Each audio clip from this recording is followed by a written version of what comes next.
Hello everyone, welcome to Hue at Home. I'm Tracy Koga.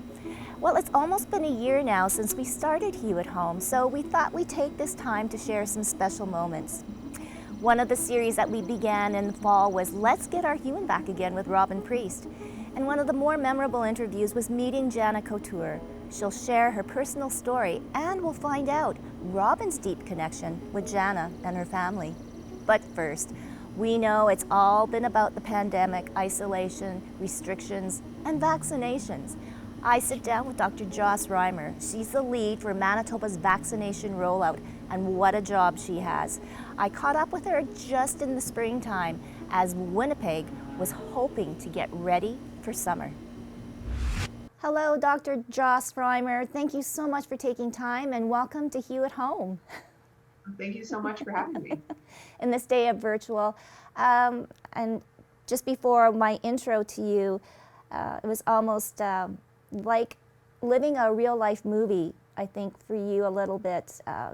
These last, I don't know, months that we've been living, nobody could have predicted this. And I guess my first question to you, Dr. Reimer, is I guess your own personal journey on how you've become to be the medical lead for Manitoba's Vaccine Implementation Task Force. That's a mouthful of a title, too. I know, isn't it?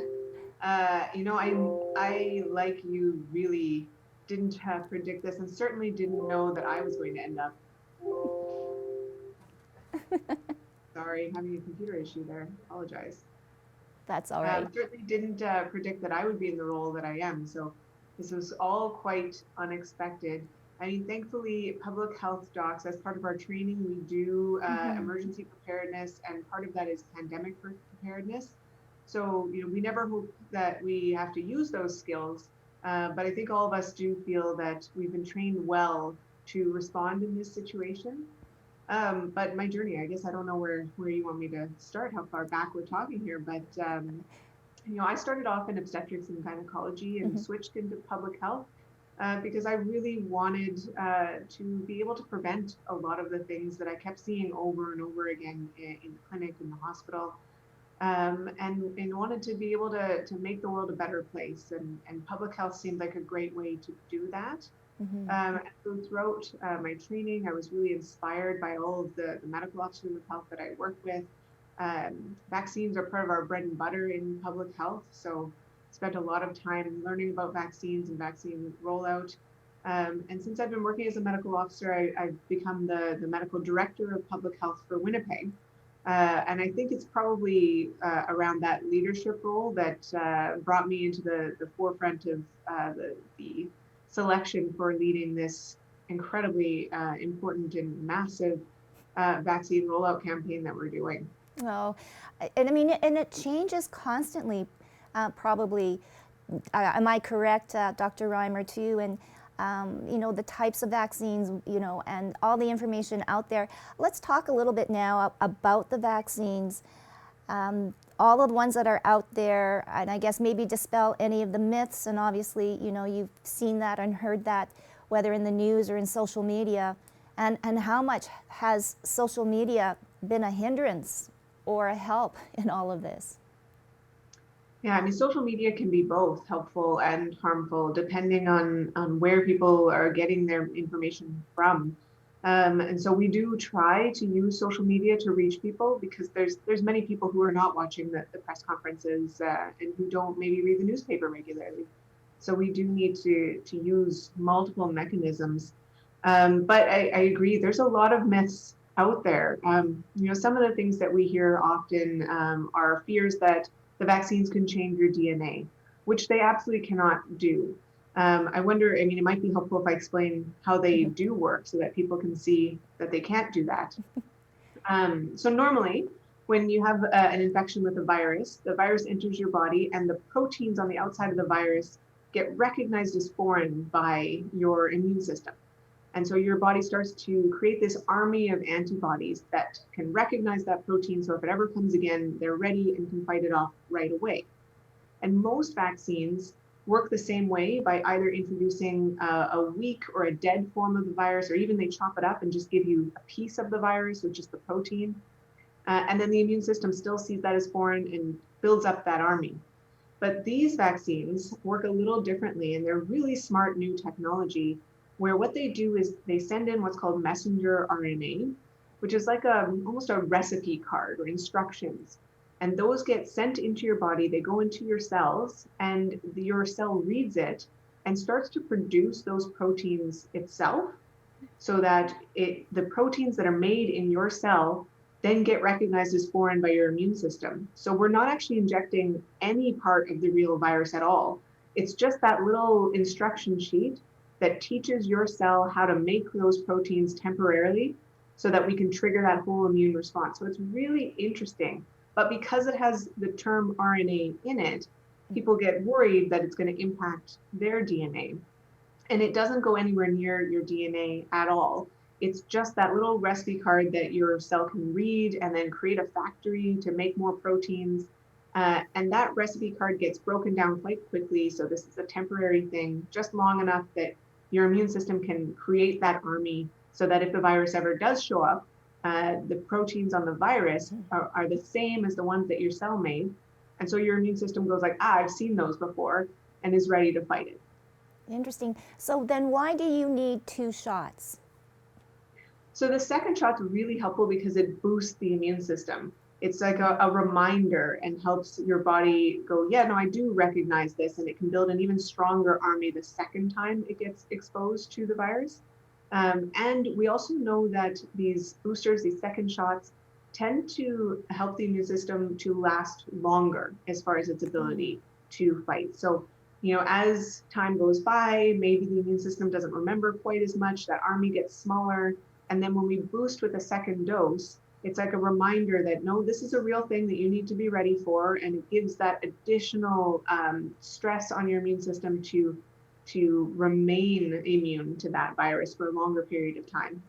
Wow.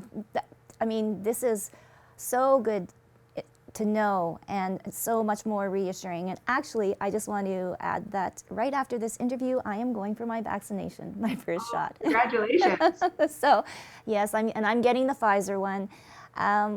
Okay, so let's go now to this whole conversation and conflict of people not wanting the vaccine. When you have just explained this all, and it makes it very clear that we should all be vaccinated. Yeah, and obviously, I've had the chance to be trained for many years on how to read the scientific literature. And so, I feel so confident in the benefits of this vaccine to save lives, to prevent you from ending up in the hospital, and to get us back to whatever our new normal will be. But people don't have that same opportunity. I mean, they're not going to go to school for 13 years to try to get to that.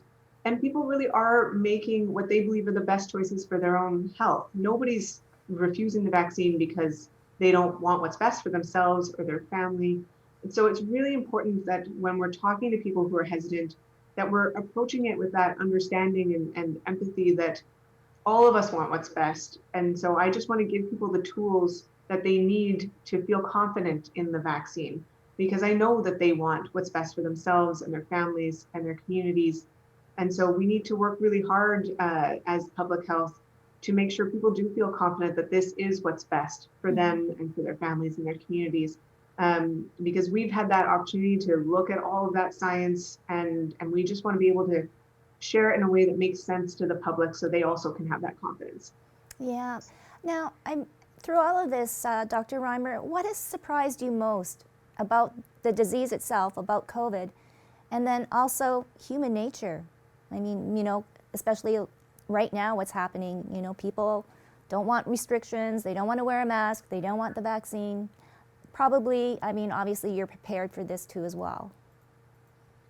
Yeah, about the disease itself, I think the biggest surprises were the fact that children were so low risk, because usually when it's flu season or cold season, that your kid who's in daycare, that's the highest risk person that can give you a cold for sure.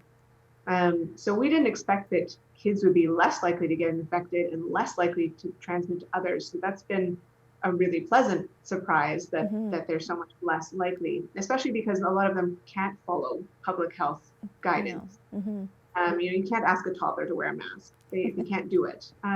So that's been wonderful, but certainly a surprise. Likewise, people who are immunocompromised haven't been experiencing very severe health outcomes related to COVID like they do for other viruses. So that was also a pleasant surprise. But this, however many people were experiencing the severe outcomes was the less pleasant surprise. We've obviously seen people in hospital. We've seen the scary stories from other countries where their systems were overwhelmed. So, it's been a lot of stressful new information, even if there were some of those glimmers of hope with some of the folks that we thought would be impacted and weren't, at least not as much as we would have expected. Yeah. Looking at how people respond, we know that there's always a huge variety of perspectives on how we should work together as a community and what's most important. So I don't think it was a surprise that we saw that here as well. We get regular contact from many people in the public pushing on all sides of the restrictions. My email is full of people saying you need to shut down, and full of people saying, you need to let me open my business. And so these are really challenging decisions where it weighs very heavily on public health to have to make those really difficult decisions about potentially impacting someone's livelihood in order to save someone's life. And these are not easy. And I know Dr. Rusin takes it very seriously every time he has to make a new rule. Well, I can't imagine for both you and Dr. Rusin. So maybe personally, Dr. Reimer, how have you coped through all of this? We know that mental health issues are in the forefront, but for you, being right there and making hard decisions, like you said, how have you coped through this? Yeah, this has certainly been one of the hardest, probably the hardest part of my career I've ever faced. And I'm so thankful to have such a supportive team that I work with, the other medical officers of health, the public health nurses, the managers, all of them working so incredibly hard and providing that support to each other is what helps you get through the day. And certainly support from my family as well, being able to come home and relax with people who love and support you is something that I can't value greatly enough. And then I just, for my own clarity of mind, try to stay as physically active as I can. There's not a lot of free time in this job, but trying to get out for early morning runs and bike rides or late night, just get out with the dog as much as I possibly can, helps me clear my mind a little bit and get ready for the next day. Oh my goodness, and do you have to wear a disguise when you go out so people don't recognize you and start bombarding you with questions? Yeah, that was one of the least expected parts of my whole life, was to be recognized while I was out for a run. So that has happened, but I never would have thought that would be my new life. Well, and looking at what you were before, you mentioned working with public health, and because you cared and wanted to make a difference.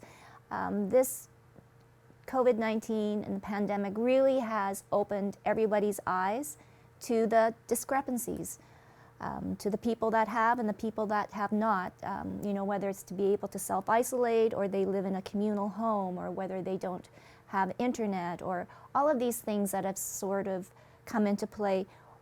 What changes do you think will happen to our public health system once we get into some sort of new normal? Yeah, what you really point out something that sometimes gets overlooked, because we'll talk about how we're all in this together, but really the experiences that people have are so different, and we're not all going through the same pandemic together.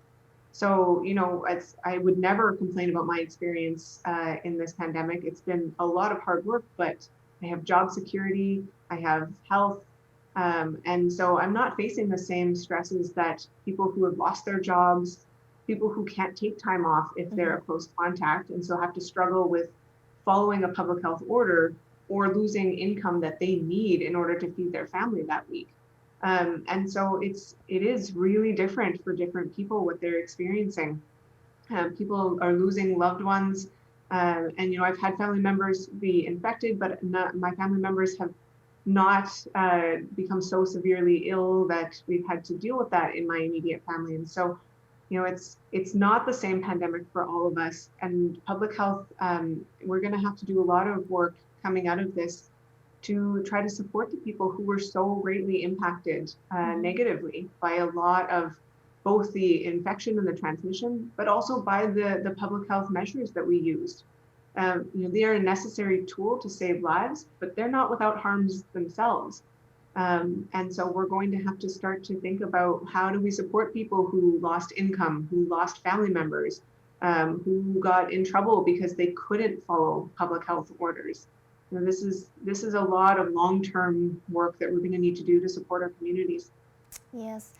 And then I guess moving forward, can you give us a guesstimate on what hopefully our new normal will be? Well, I mean, one of the things we're starting to see that's really encouraging is that since we've been 18 plus for vaccine eligibility in the north, we're already seeing the numbers come down. The rest of the province is going up in this third wave, but northern Manitoba is not. And so that's so exciting to see that the vaccines, are starting to move us in the right direction. And so once we get a lot of Manitobans immunized, we'll be able to start moving back on some of those public health orders and start getting to spend time face to face with our friends and families. But it's not going to be just a sudden switch and back to pre-COVID. It's going to be a little while before we start having big events, and there's going to have to be conversations around how we can run those big events in the future. I think one of the good things I hope that sticks from this pandemic is that people stay home when they're sick. There was a lot of pressure at jobs to work even if you're sick. And I don't think that pressure is going to exist the same way, at least in the near future, that people feel they have to go to work even when they're sick for most people. And so, I haven't had a cold since, it's probably been a year now. And that's been wonderful to not have had to have a cold. And so hopefully that's one of those things that becomes a new normal, that we respect sick time and that we make sure that people have paid sick time, because we want to make sure that they can stay home when they're sick in a way that protects them and protects their families. I think masks aren't going to go away immediately. And we'll have to figure out how those integrate into new society. And maybe it'll be more like what we've seen in some Asian countries, where people wear them when they're in close proximity or when they have an illness, as opposed to all the time. So lots of things that might be different, and we'll have to wait and see exactly how all of this lands. Oh, well, it certainly has been, definitely a learning experience, both for personal and also as a citizen. For you, Dr. Reimer, I know we're not out of it yet, but what have you learned personally about yourself that you didn't know beforehand going into this? Oh, yeah, that's a tough question. It's hard to even take a moment to self-reflect these days. It's so much of go, go, go. But I mean, I hope that I learned a bit about my own resiliency to be able to keep working. People have very strong feelings about the actions that we do, and so to be able to keep working hard when people are not happy with some of the public health responses is something I've learned that I'm able to do. But also making sure that I'm hearing people and listening and learning from their experiences, so that we weigh out the perspectives that people in Manitoba have with all of these decisions as well. So yeah, I think I'm learning that I can't wait to someday get to have a vacation again, but I don't know when that'll be. Well, and I must say that your Spanish and your French are amazing. You're the first person I've ever seen on a media conference that did all three languages. So I think that's another thing you learned about yourself. Yeah, well, the French is for me even harder than the Spanish. So I've spent some time living in a few different countries where I lived with families and learned the language from them. So I have to really thank them for their patience when I was learning those languages. But I really, especially when I'm talking about topics like barriers because of language access, I wanted to use every skill that I could to communicate with people as much as possible. And if I can say it in Spanish, then why wouldn't I offer that? Because if it can reach one extra person who doesn't speak English or French, then I want to do that. So I really worked with the communications team to find ways to integrate the Spanish as well as the French, because we know, especially as the temporary foreign workers are starting to arrive in Manitoba, there's quite a few Spanish speakers who may not speak a lot of English, but we still want to get them immunized. So I want to reach those folks, and hopefully the Spanish helps. Oh, definitely. Well, you know what? Thank you so much for spending this time with us, Dr. Reimer.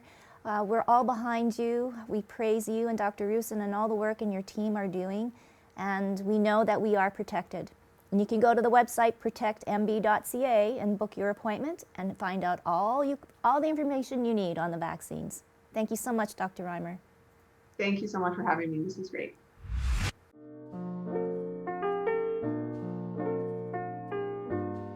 Girl, you know what's up. Ooh, say what, say what, say what. Girl, you know what's up. Ooh, say what, say what, say what. So tell me what's up. I'm begging you. I'm begging you. Girl, you know what's up. Say I'm begging you. And I'm wanting you. So tell me what's up. Tell me what's up.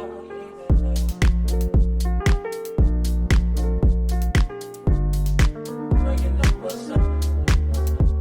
Ooh, say what, say what, say what. Girl, you know what's up.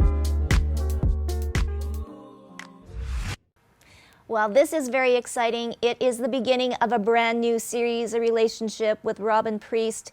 You have known Robyn to be on the Hue virtual chat, now joining us on Hue at Home with a new series called Let's Get Our Hue-man Back. So without further ado, I am going to throw it over to Robyn and maybe do a little introduction for our guest here today. Hi, Tracy, and hi, everyone. Thanks for letting us have this discussion. I just want to give you a little bit about what this series is, and then I'll do an intro to our lovely guest today. It came from me wanting to say, when we talk about mental health, it really is just about being real and being in a conversation. And I think for me, it's just about getting our human back. It's about being with people and having conversations and realizing that we're not alone and that lots of people are dealing with kind of mental health issues on a scale of I'm doing really well today to, oh my gosh, everything feels like it's falling apart. And I wanted to kind of reach out and bring some people to have a chat and talk about their life where maybe it wasn't that great at times and how they got through it and what they're doing now. And really one of the things for me is talking about the essence of like sharing with each other and that peer support aspect. So I'm pretty excited today. Our first guest, Jana Couture, I've known her for a number of years and just a complete inspiration to me for what she's gone through personally and also in terms of with her family. So I might just throw it over, Jana, if you can tell us a little bit about like who you are and what you do now, and then maybe share a little bit about your story. Yeah, so thank you, Robyn and Tracy, for having me join you today and have discussions. Just as Robyn had said, for me, getting our human back on and having real conversations with people is something that's very near and dear to my heart. So a little bit about me. I'm an Indigenous woman that has lived quite a life myself with quite a background of trauma and mental health challenges.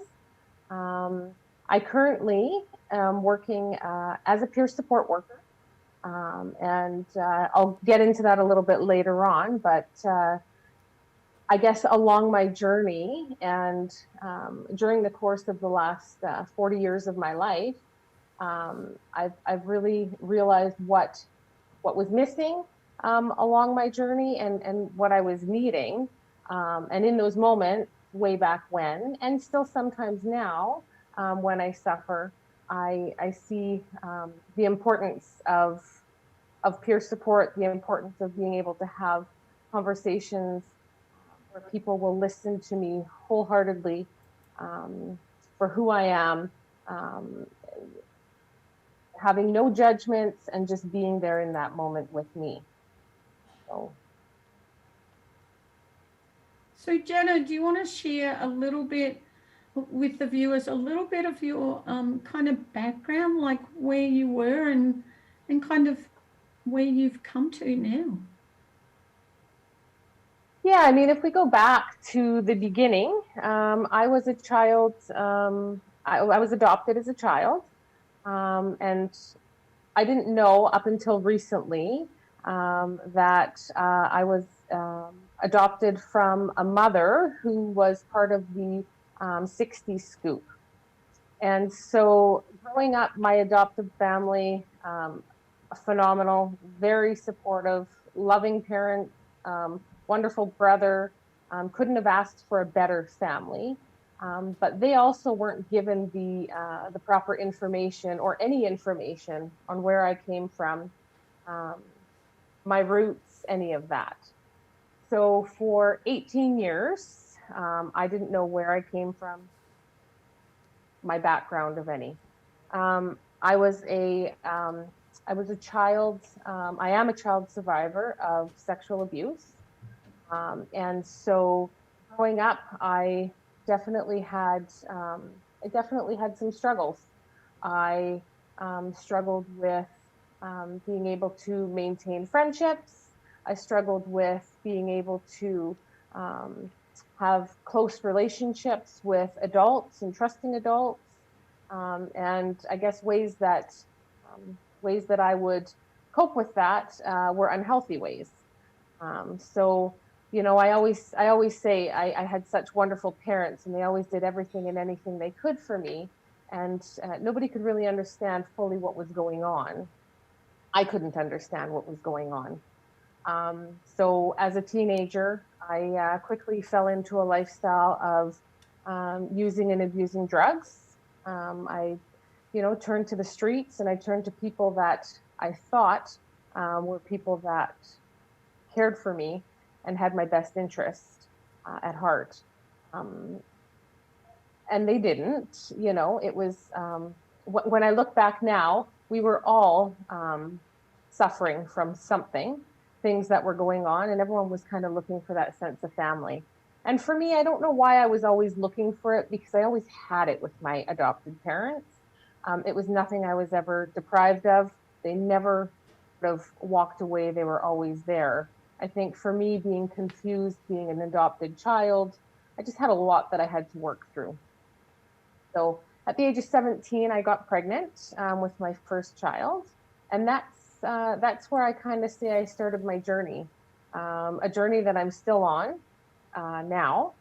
Um, I chose to start making changes. I chose to make changes that I knew were going to be in the best interest of myself and my child, because I didn't want my child being a product of, you know, I didn't want my child having to be adopted or having to be taken away. So I ended up going on to get my healthcare aid diploma. From there, I did some palliative care.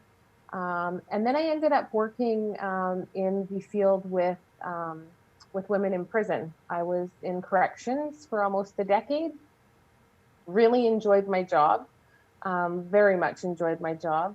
But during the course of that, you know, 10 years, noticed the lack of empathy, the lack of understanding and education around mental health, around really the core issues that a lot of women face. And I started looking into things a little bit deeper, because I wasn't feeling like I was fulfilling what I could be doing while I was there. My job was an officer, and as an officer, you really don't. Sorry, my dog's gonna bark. As an officer, you don't really have the opportunity to sit and have heart-to-heart conversations with these women, which is something I very much enjoy doing.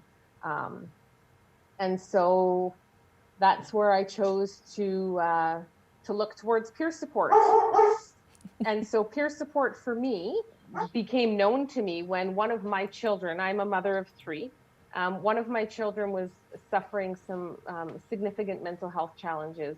And we had really utilized every system, every resource we could here in Manitoba. And so I ended up finding peer support when I was beaten, I was down, I was defeated. There was really nothing left that I thought was going to be helpful. And I remember the conversation that I had with the lady that I had my conversation with, and the feelings instantly of validation, the feelings of empathizing, and the lived story that I was provided with were such a relief for me to know that somebody else in this world was going through something similar to what I'm going through. Really made me feel human. It made me feel like I wasn't alone. It gave me hope. It gave me empowerment feelings that I could continue, because I really was deflated. I was really in a spot where I didn't think I could go on. We've done everything and we've tried everything, right? So for me, it was huge. I say peer support saved my life. I don't say anything ill towards doctors, but I've seen many doctors. I've seen many psychiatrists. We've seen many counselors, and everyone has a job, and everyone has an important job. When I was provided peer support, it was such a different and unique experience. And so now, myself as a peer support worker, I'm able to engage with folks without an agenda. I'm able to have these conversations, meeting people where they're at, and really listening and empathizing with what's going on for them. Not trying to change them, not trying to, tell them what to do or how to do it.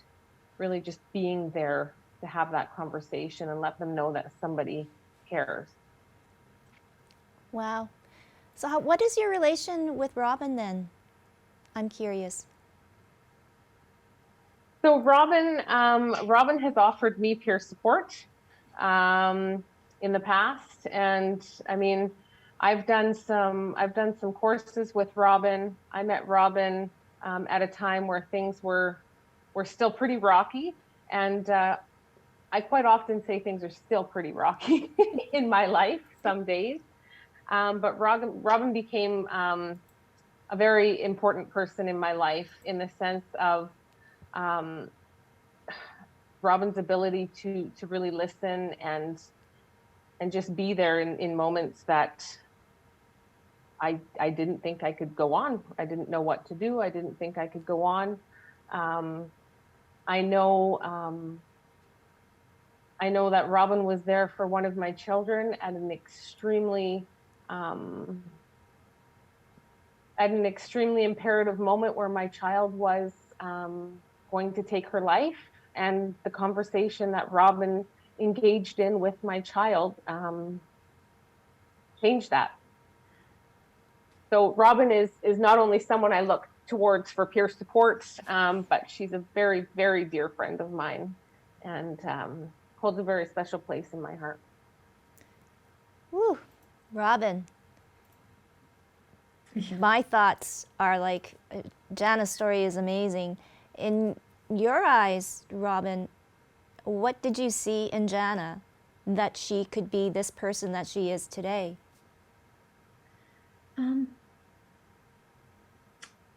I think what I saw in Jana is someone that wanted to make a difference in the world. Um, in terms of the conversations I had with Jana when we first met were about, I came through a lot, and like being able to share that, like her story about being able to talk with someone who had had a similar story and gain courage and um, the ability to go after what she wanted, and to see her and the way she relates to other people is like is a blessing. And so you know, I was doing some work with Peer Connections Manitoba, who are formerly the Manitoba Schizophrenia Society, and we had a number of jobs coming up. They got a contract through the Manitoba government to deliver peer support at the Crisis Response Centre here in Winnipeg for people who are dealing with a mental health crisis. And they're also doing some work in a Dauphin emergency room. And we had these jobs coming up, and I reached out to Jana and I said, I know you have this really secure career in corrections, but I think this is your calling. And Jana didn't hesitate to like go after that.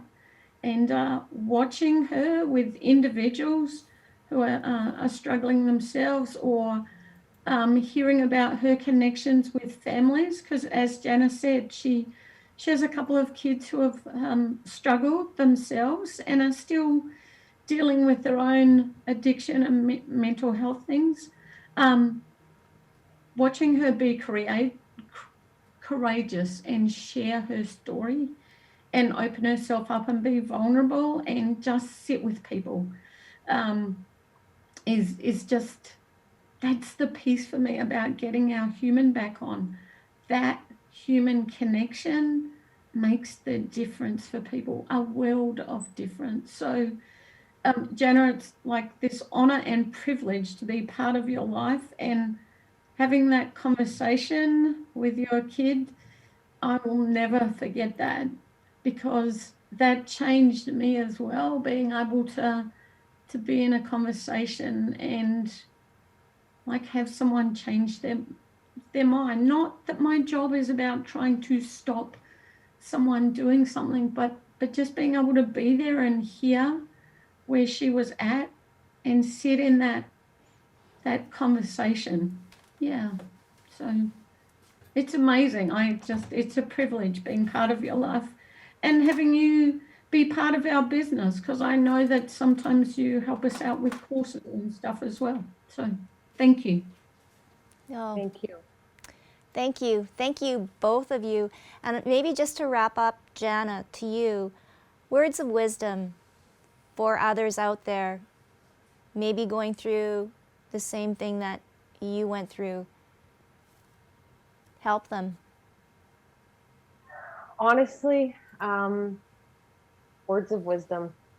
It's a journey, and it's definitely not an easy journey. It's scary, it's terrifying, and allowing yourself to be vulnerable with others is something that I'm very much still in the process of getting comfortable with and doing. I can say though, with 100% certainty, the types of conversations and the types of interactions that somebody will have in a peer support situation will be very different than other types of conversations that you might find in, you know, healthcare facilities, or you know, even in crisis centers with, you know, with the medical teams. Allowing yourself to be vulnerable, allowing yourself to share your story and tell your story, and listening to other people tell their story, for me is so healing. I had an interaction earlier today where a gentleman and I interacted, and his story was so healing for me that we both at the end of the phone call said, you know, like, I've gotten something from you and you've gotten something from me. And that's what it's about, right? It's about being human and having that conversation, and just allowing yourself to speak from the heart and listen from the heart wholeheartedly, without any judgment, offering hope and self-determination for people, because that's a huge piece of it as well. Oh. Well, thank you so much, Jana. And as always, Robyn, you're the master. Thanks, So I'd Tracy. say I've learned empowerment, self-determination, love, and hope. All human traits that we need to get back in our lives. Thank you so much. Thank you so much for having me today. Welcome back to Hue at Home. Well, I've waited 10 years to do this, and my good friends over at Eye Candy Lash, they finally convinced me to get my brows done. So here's a little behind-the-scenes look at some microblading.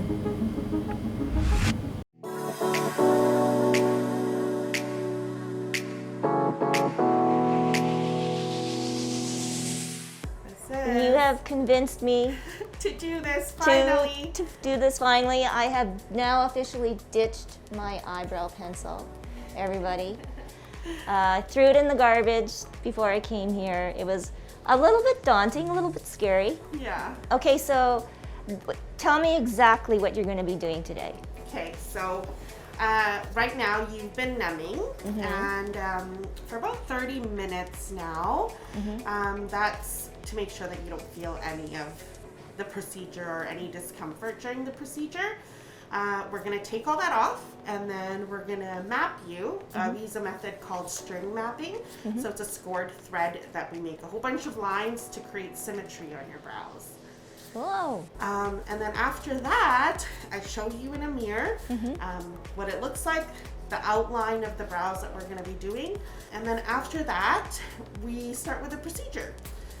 Okay, let's do this. Okay, come lay down. The procedure itself doesn't take very long, but you are getting a combination brow, which is microblading, which is a manual way of implanting hair-like strokes into the skin, and then a mix of shading to give that powdered look.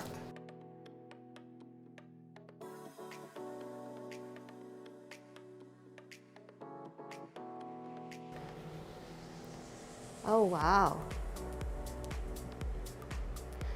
Very nice. Oh my goodness.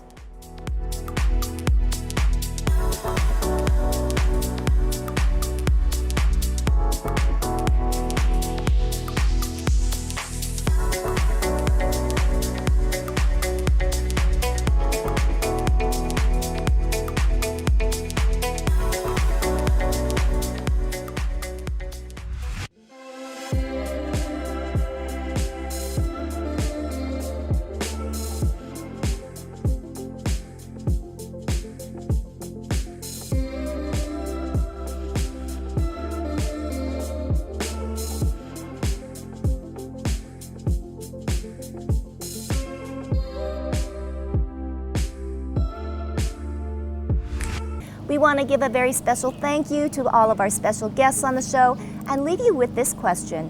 What will be the very first service you'll get once everything is open? We want to know, so send us an email to hello@ilikehue.com, or you can message us on Facebook and Instagram at ilikehue.